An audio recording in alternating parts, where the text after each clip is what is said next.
All right, let's start with the big story that we're tracking at this hour, where India's Look East policy will get a major boost at the India-ASEAN commemorative summit. The summit, with the theme Shared Values, Common Destiny, marks 25 years of India's ties with the Association of the Southeast Asian Nations. The trade and business are expected to top the agenda of the summit, and India's trade with the ASEAN has increased to as much as $70 billion in the financial year 2016-17 from $65 billion in the previous financial year. The 10 leaders from the ASEAN nations are also participating in the summit and will be attending the Republic Day celebrations tomorrow. The Prime Minister has held bilateral talks with Thailand's Prime Minister and with Singapore's Prime Minister and also with the Sultan of Brunei earlier today. The Prime Minister will also be hosting a cultural program and a banquet in honor of the ASEAN leaders later on in the night.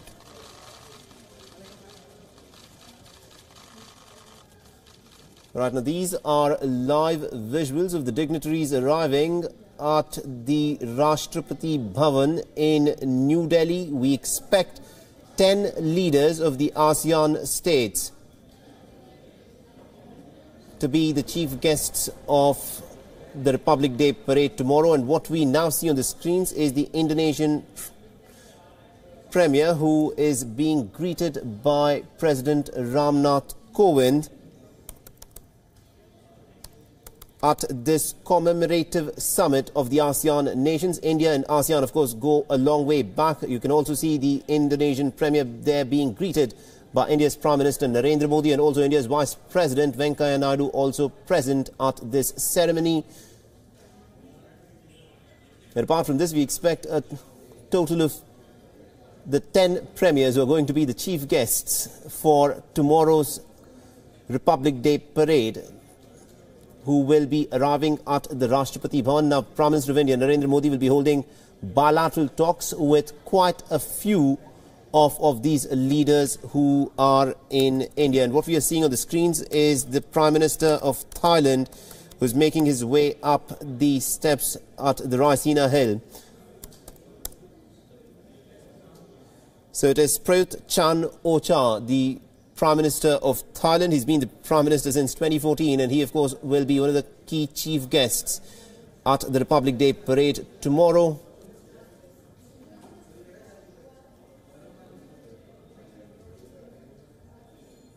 A whole host of leaders of the ASEAN nations making their way to the Rashtrapati Bhavan. There they are being received by the President, the Vice President, and also the Indian Prime Minister Narendra Modi.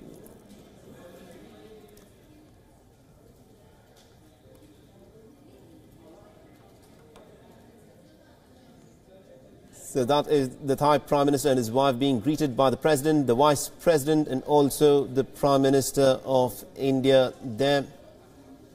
Now, this of course, is a very crucial summit, considering the fact that India and ASEAN ties are extremely important, considering the geostrategic importance of this alliance. Now, India trades for almost about $90 billion with the ASEAN nations, with America pulling back and heading towards a period of isolationism under Donald Trump, who's been stressing on the fact that he wants to get the manufacturing jobs back to America. The relationship of India with the ASEAN nations is going to be extremely important. Now, the $90 billion one expects will be moving up very shortly.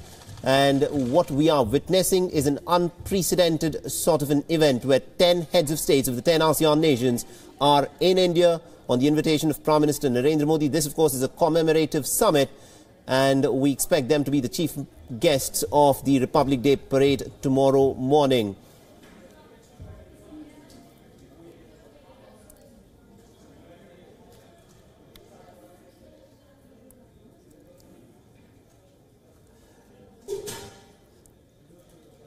All right. Now, also what is key and important to understand is how this relationship will, of course, progress over the course of the next decade, considering the fact that Prime Minister Narendra Modi has been stressing upon the importance of this relationship of India with the ASEAN nations, considering the fact also that at least five of these nations in ASEAN have conflicts with China in terms of the maritime boundaries, and they view India as an important ally in standing up to the pressure that is being exerted by China. Now, these, of course, are the visuals from the Raisina Hill as the dignitaries who are invited as the chief guests for tomorrow's Republic Day parade.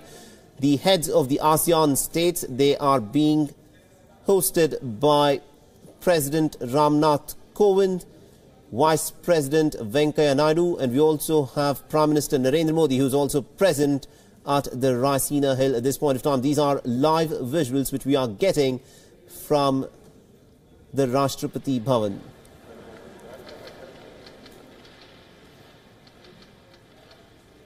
All right, I'm told that we'll also be joined in by my colleague Ramesh Ramachandran. I'm told that we have Ramesh Ramachandran, our international affairs correspondent, with us now. Ramesh, these are live visuals that we are getting from the Rashtrapati Bhavan. 10 heads of states of the ASEAN nations, they are in India. How significant is this? Indeed, Mohammed, this is the first official ceremony of the India-ASEAN commemorative summit. And we are seeing visuals, live visuals coming to us from the Rashtrapati Bhavan, the presidential palace here in New Delhi, where all the 10 ASEAN heads of state or government will have a meeting with the President of India, Mr. Ramnath Kovind, followed by a series of events, including an informal retreat between the ASEAN leaders and the Indian leadership. This is the 25th year of India-ASEAN relations. Both sides are celebrating 25 years of their ties.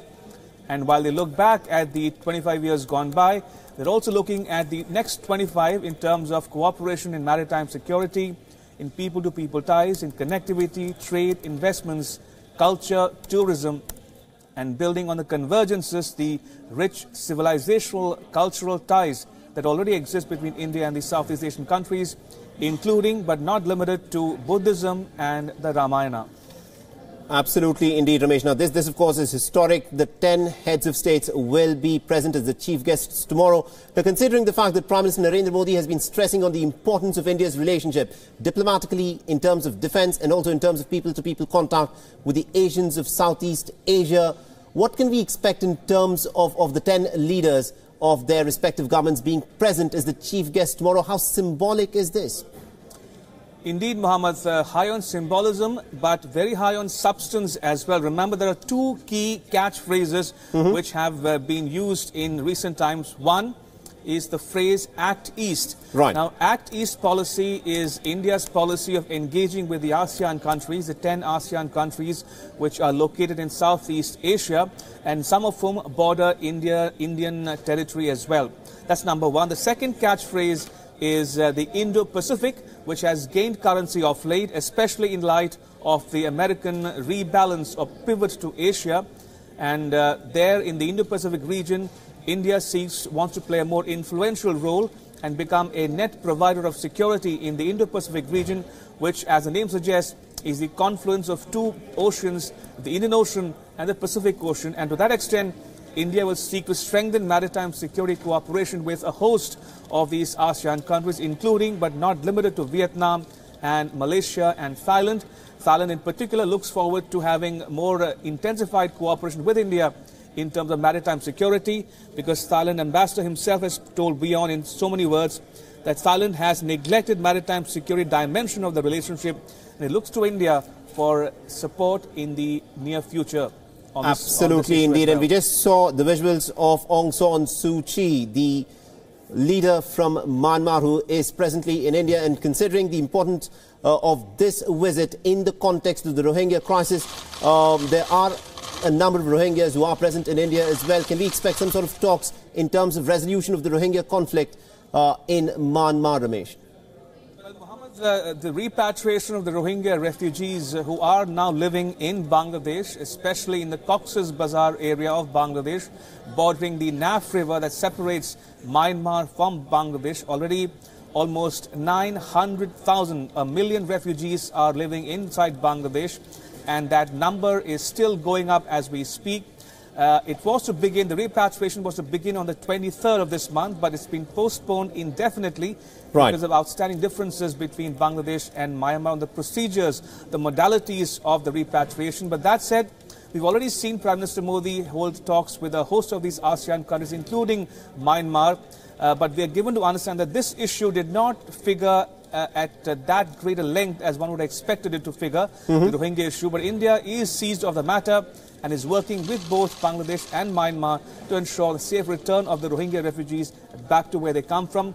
Remember, India has already lent assistance, immediate relief and assistance and aid to both Bangladesh and Myanmar, and India will play a great role in building prefabricated houses for the returnees to Myanmar, especially Rakhine province of Myanmar. And also considering the fact, Ramesh, that India has stressed upon the importance of building infrastructure, connecting the northeastern part of India with several of these southeastern nations such as Myanmar and the other nations which are a part of Indo-China. Now, considering that, do we expect any big announcements as a part of this commemorative ASEAN summit? Well, Mohammed, to my mind, connectivity is the crucial aspect of India's engagement with Myanmar, Myanmar and the other ASEAN countries. Remember, there are no big-ticket announcements expected today or tomorrow, but these are already works in progress. India is working with Myanmar and Thailand for the India-Myanmar-Thailand trilateral highway, which is a work in progress. And India says we can expect it to be completed by the end of 2019. There's another project which is happening with Myanmar, inside Myanmar, the Kaladan multimodal transport project and the development of the Sitwe port in Myanmar, which is being done with Indian assistance. So connectivity-wise, India's northeastern states, Mohammed, are all landlocked. And therefore, connectivity is a big issue for them, especially since some of them share an international border with an ASEAN neighbor, that's Myanmar. And connectivity is will not only aid trade investments, also improve movement of people and cargo between India and the ASEAN regions.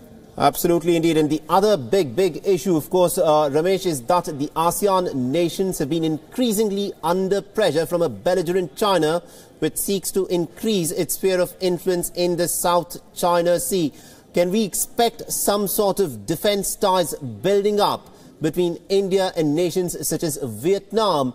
Because considering the fact that India has a bit of a dispute with China along the land border, and also there is this perception that China is also increasingly surrounding India through its string of pearls strategy. Can India now try and leverage the fact that several of the ASEAN nations would like to cooperate with India on this? Well, Mohammed, as we've been discussing here on WION this morning in light of the India-ASEAN commemorative summit, China is the proverbial elephant in the room, as it were, and India and ASEAN will be looking to hear from each other on the way forward in containing or managing or confronting, in some cases, China's so-called peaceful rise. Remember, at least five of the 10 ASEAN members have outstanding maritime disputes with China in the South China Sea. Similarly, India has an outstanding land border issue with China, and most recently, last year, we saw the standoff on the Doklam Plateau between India and China, and also involving Bhutan. And many ASEAN countries have looked at India's handling of the standoff with great interest and satisfaction also. And they're looking now to India increasingly for defense and security support, especially in managing, as I said, China's so-called peaceful rise in the Indo-Pacific region. And defense, security, maritime security, cyber security, connectivity, all these are important facets of the India-ASEAN relationship and partnership going forward. Absolutely, indeed, Ramesh. Now, these are live visuals that we are, in fact, seeing from the Rashtrapati Bhavan. So my colleague Ramesh Ramachandran there getting us the insights as to what this relationship between India and the ASEAN actually means. And also, on the face of it, it may look like a straightforward sort of a relationship, but there are several nitty-gritties which are involved. We'll, of course, keep tracking this big story as it unfolds. And these are, of course, the visuals of the Prime Minister meeting with the ASEAN leaders.